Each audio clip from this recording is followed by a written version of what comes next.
If you'd like to have a stronger, more confident voice and be someone who really stands for something, and you want to find your voice, today's episode is going to help you as we invite Ryan Michler to help us find our voice.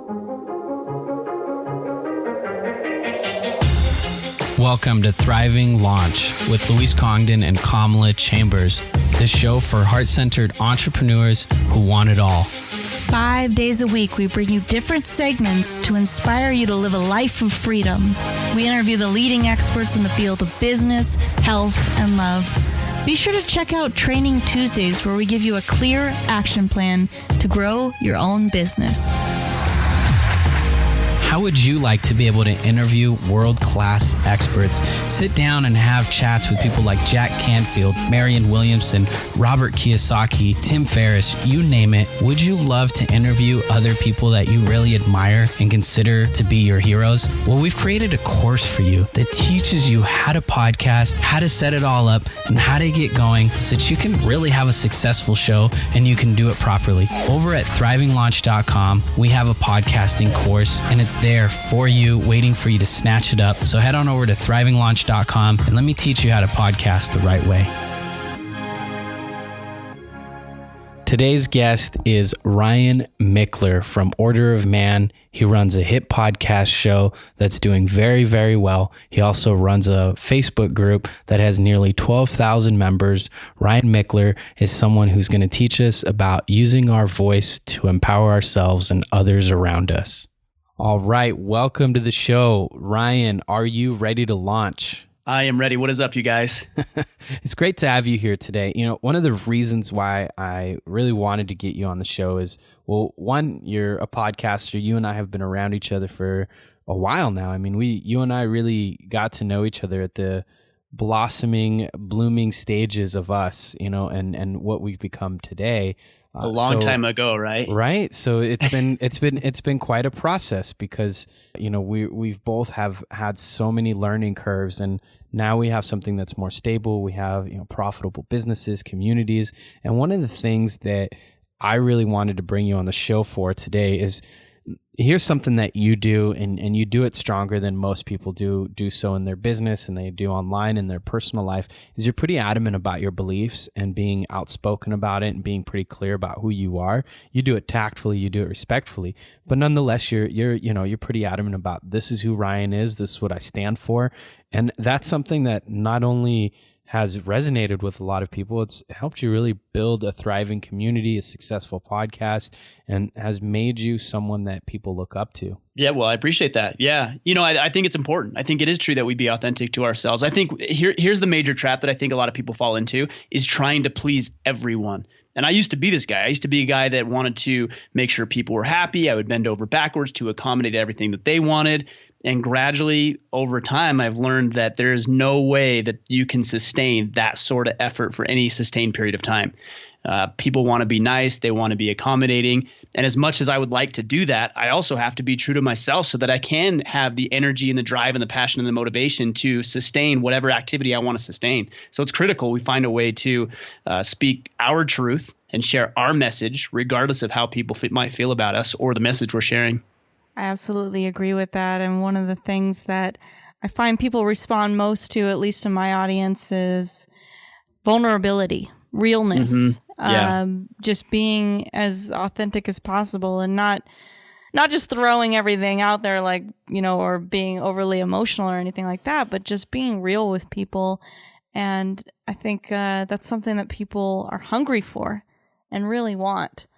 Let me ask you about how you shape your voice, how you recommend other people shape their voice if they don't even really understand what that means to be real. Yeah. And isn't that such a difficult thing? It's funny that it would be even hard to understand how to be like, how do you have to practice authenticity? What does that even mean? Right.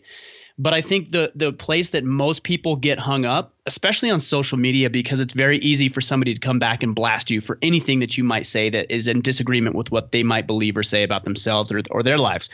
And I think that's the first step, is that you really need to develop this skin that says, you know what, I don't care necessarily what other people think of me. I don't care what their beliefs are. This is my belief. This is my truth. This is what I'm going to share. And having the thought and the notion that I don't need to win everybody over. I think that's what a lot of entrepreneurs do when they get started is they think to themselves, I've got to cast this net as wide and as broad as I possibly can in order to make this a business, a thriving business for myself.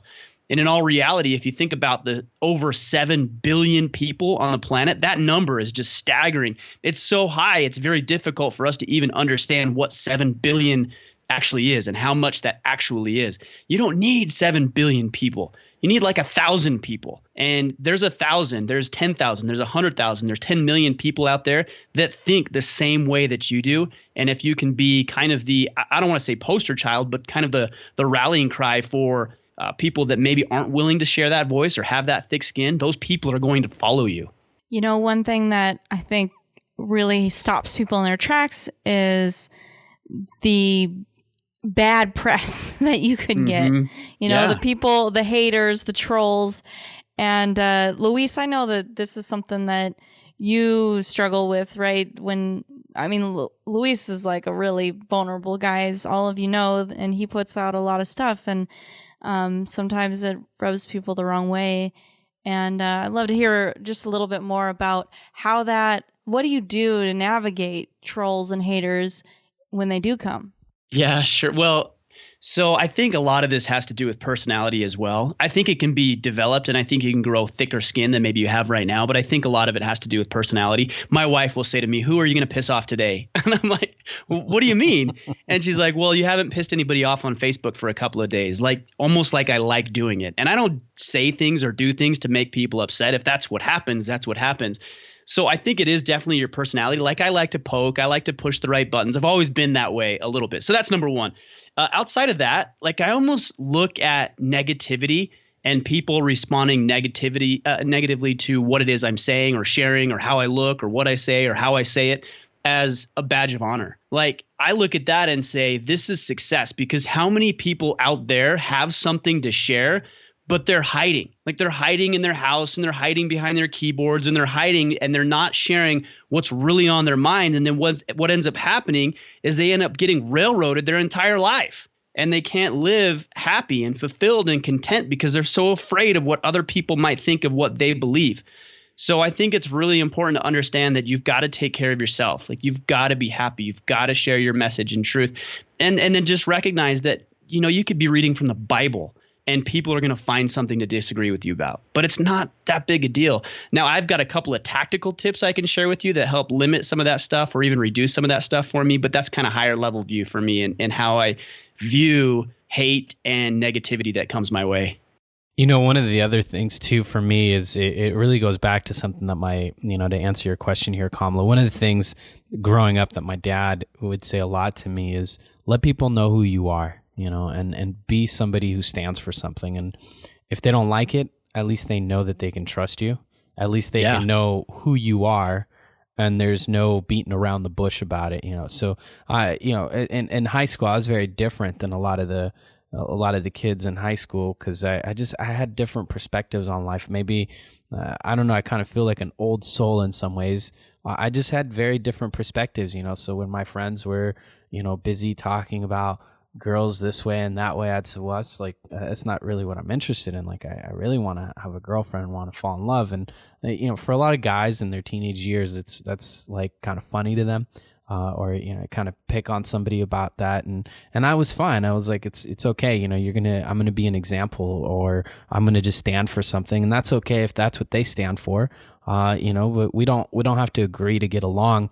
The other thing too that it's been a big maturity process for me, especially in business and building a tribe and becoming more well known, is that having people disagree with you is a good thing. It means that you're standing for something. Having people not like you is okay, because if you're liked by, what is that thing? If you try to make everybody like you, you'll be liked by nobody, or something like. There's some saying around that, and that's something that I really see with you, Ryan, is that you are pretty clear about who you are.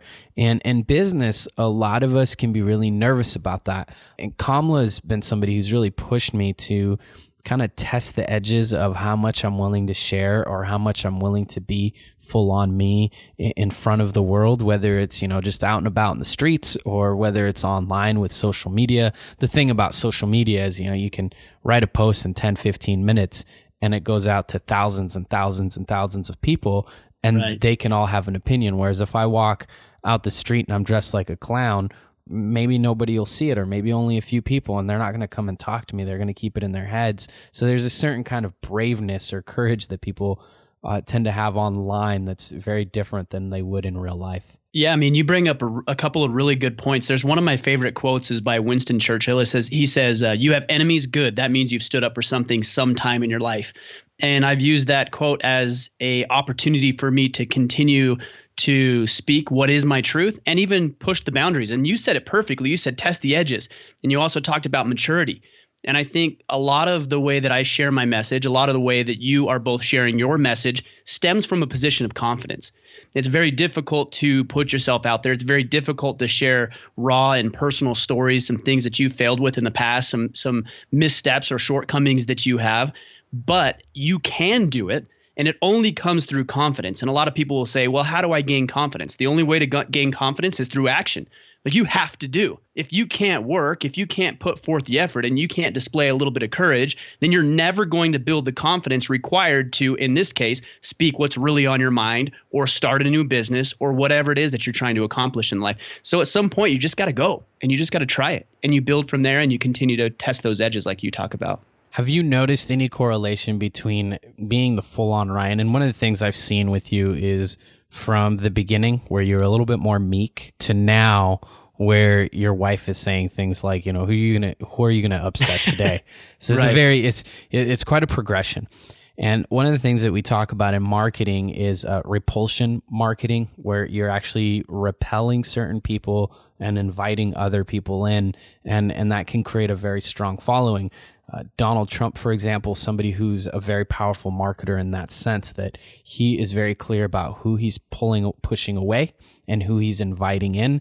Have you noticed, and I'm not saying be Donald or be Ryan or be anybody, be you. Be who you are and stand for what you want to stand. So if you disagree with certain things that you're hearing, feel free to be outspoken about it. Or if you agree with certain things or you have certain outlooks that are different, feel free to be outspoken about it and let the world know that you stand for that perspective or that belief system or that truth.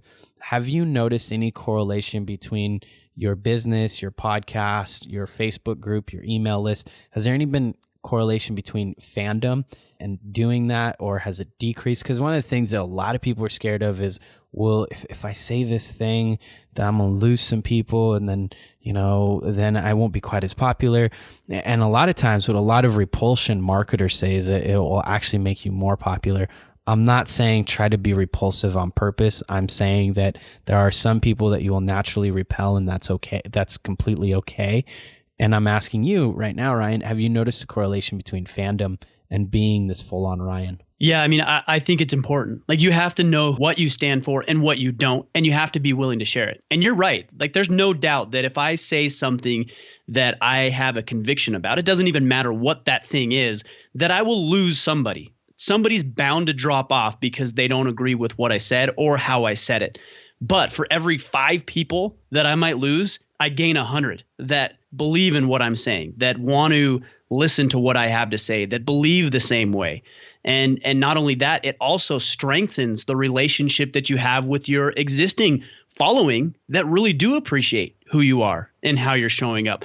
For example, I talk a lot about, and I never use the term real man. I don't like that term, but I talk a lot about the definition of a man as somebody who is a protector, a provider, and a presider. So a man who protects himself and his loved ones, he provides for those he cares about, including himself, and he leads in his community, his business, his family, and all the areas that he's called to lead.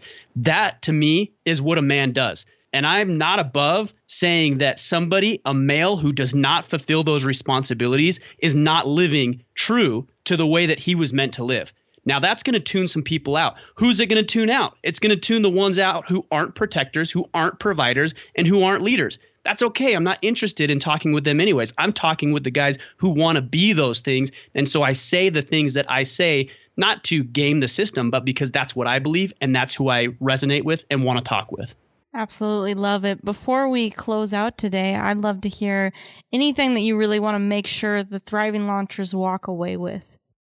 Every time I'm given the opportunity to talk about what you're saying, or just, hey, what are some closing thoughts? I always talk about action, always, because I think there are so many people out there with great ideas to start a business, great ideas to improve an existing business. And what I see more often than not is not a lack of ideas, but a lack of action. And I think we hit on briefly the idea and the concept of fear. What are people going to think of me? What are they going to say? Who am I going to lose? Including existing family members and close friends that you may have right now. Some of that may be alienated, and some of those relationships may go away.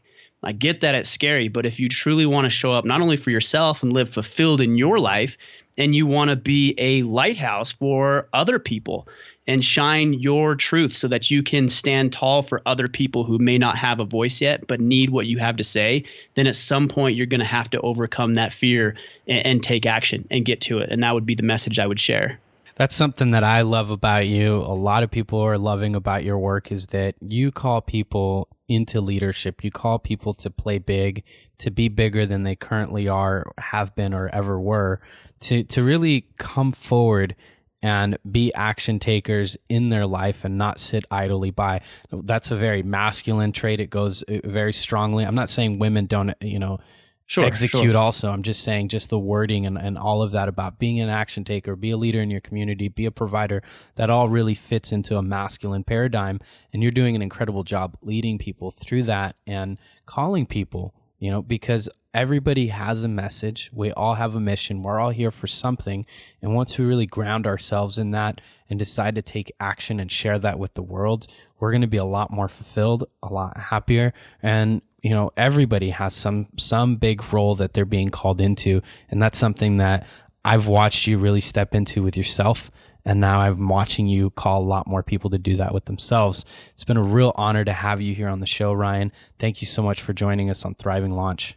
Awesome. I appreciate it, you guys. Thanks for your work and the way that you guys show up as well. Appreciate what you're both doing. You've been listening to the Thriving Launch podcast. For books and resources related to today's episode, make sure to head over to thrivinglaunch.com. We'll see you there.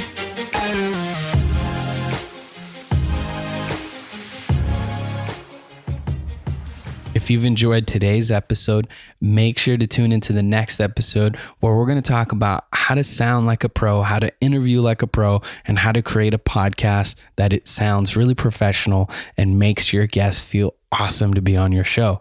Now, as always, if you've enjoyed today's episode, make sure to go over to wherever you listen to your podcast and hit the subscribe button. And we'll see you next time on thrivinglaunch.com.